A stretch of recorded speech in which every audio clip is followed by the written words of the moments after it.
Doctor سید محبوب الحسن بخاری شاہ صاحب تشریف فرمائیں۔ حضور قبلہ، یہ جو مذہبی سطح پر لفظ قربانی ہے، اس کا معنوی اطلاق، مطلب اس کے معنوی اطلاق کیا کیا ہیں، کہاں کہاں ہو رہے ہیں؟ بسم اللہ الرحمن الرحیم۔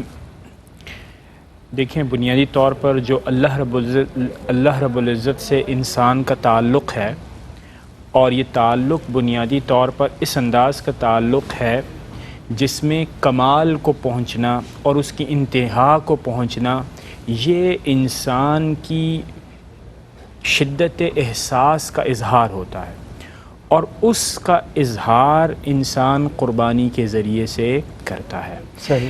یعنی جب آپ عبادت کرتا ہے کوئی شخص، تو عبادت میں بظاہر وہ اپنی پیشانی کو کسی عظیم ہستی کے سامنے جھکا دیتا ہے، لیکن یہ جسمانی اظہار ہوتا ہے، اس سے تصنع سامنے آ سکتا ہے، اس میں ریاکاری ہو سکتی ہے، لیکن قربانی کے ذریعے سے اس ریاکاری سے انسان آزاد ہو کر، اس تصنع سے آزاد ہو کر حقیقتاً، یعنی اپنے دل کو بولنا، اپنے احساس کو اللہ رب العزت کی بارگاہ میں پیش کرنا، یہ قربانی کے ذریعے سے ممکن ہوتا ہے۔ صحیح۔ اس اگر تصور کو سمجھ لیا جائے تو قربانی، فرض کریں کہ اگر ہم یہ کہیں کہ مذہبی اعتبار سے یا اسلام کے اعتبار سے کیسے اس کو دیکھیں گے، تو اس کو دیکھنے میں یہ ہے کہ مخصوص ایام میں اللہ رب العزت کی خوشنودی، اس کا تقرب، اس کے قریب آنا بذریعہ، یعنی ان حلال جانوروں کے یا ان مخصوص حلال جانوروں کے ذبح کرنے کے بعد یہ قربانی کہلاتی ہے۔ صحیح۔ لیکن اس کے پیچھے احساس وہی ہے کہ کیوں انسان چاہتا ہے کہ اس کا اظہار کرے، اور کیوں اللہ رب العزت یہ موقع فراہم کرتے ہیں کہ انسان اس بات کا اظہار کرے۔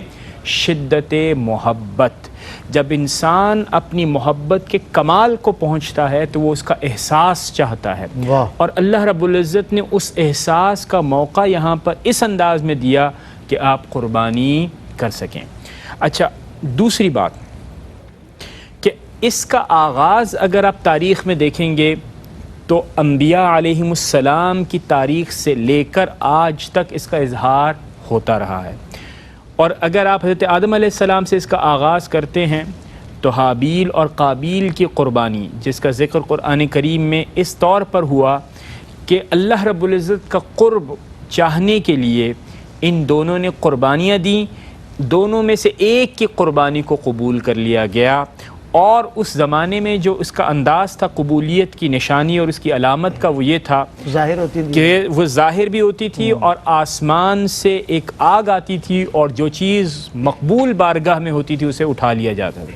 تو روایات اس انداز میں بیان کرتی ہیں کہ یہ اس کا احساس تھا، لیکن جو کرکس ہے، جو ایسنس ہے اس میٹر کا، وہ کیا ہے؟ وہ یہی ہے کہ قربانی دی گئی اور قربانی کو اللہ رب العزت نے قبول فرمایا۔ پھر اس کے بعد حضرت ابراہیم علیہ السلام، اصل تو مقصد ہونا چاہیے نا، مقصد بھی ہے، اور دیکھیے اس میں احساس فطرت بھی ہے۔ صحیح بات۔ پھر جو تیسرا پہلو ہے اس حوالے سے، وہ یہ ہے کہ ایک ہے قربانی کی صورت، اور ایک ہے اس کا اس کا جو ہے یعنی ایسنس، یعنی اس کے اندر جو جوہر ہے وہ کیا ہے۔ تو صورتاً تو آپ بظاہر کیا کر رہے ہوتے ہیں؟ جانور کو قربان کر رہے ہوتے ہیں، مخصوص ایام ہوتے ہیں، لیکن اس کے اندر جو جوہر ہے، جو ایسنس ہے، وہاں تک آپ کیسے پہنچتے ہیں؟ جب آپ اپنی خواہشات کا گلا گھونٹتے ہیں۔ یہاں پر آپ نے جانور کا گلا گھونٹا، اس کا خون بہا، یہ ظاہر ہے۔ باطن میں کیا ہے کہ آپ نے اپنی خواہشات کا گلا گھونٹیں گے تو آپ کا نفس ان خواہشات سے آزاد ہو کر اللہ رب العزت کے ساتھ اخلاص کے ساتھ محبت عبادت کر سکتا ہے۔ لہٰذا اس کا کرکس اچیو کرنے کی کوشش کرنی چاہیے۔ اسی لیے قرآن کریم میں فرمایا گیا کہ ہمیں تو اس بات کی کوئی پرواہ نہیں کہ آپ ہماری بارگاہ میں گوشت پیش کریں کہ خون پیش کریں، ہمیں تو آپ کا تقوی، آپ کا خلوص، آپ کی نیت یہ درکار ہے۔ لہٰذا قربانی کی اصل یہ ہو گئی۔ کیا بات ہے ڈاکٹر صاحب، ماشاءاللہ۔